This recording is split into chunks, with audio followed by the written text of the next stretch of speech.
अस्सलाम वालेकुम। वालेकुम अस्सलाम वरहमतुल्लाह। जी फरमाइए, क्या कहेंगी आप? उस्तादा जी से मेरा क्वेश्चन था।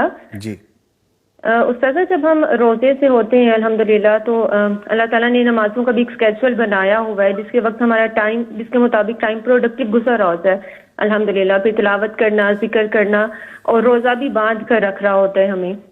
लेकिन उन डेज में जब हमने रोज़ा नहीं रखना होता या नमाज नहीं पढ़नी होती, तो उन दोनों दिनों को हम रमज़ान में कैसे प्रोडक्टिव बना सकते हैं? अपने नफ्स को हम लगवियात से कैसे रोक सकते हैं? इसके बारे में रहनुमाई कीजिएगा। जी शुक्रिया कॉल करने का। जी मैम बताइए प्लीज़।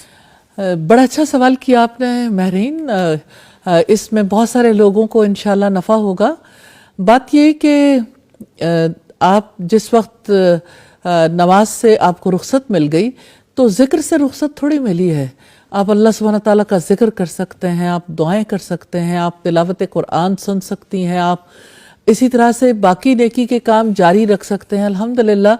और ज़िक्र ज़्यादा करने की वजह से और तिलावत सुनने की वजह से आप उस फेज से आउट नहीं होते अल्हम्दुलिल्लाह।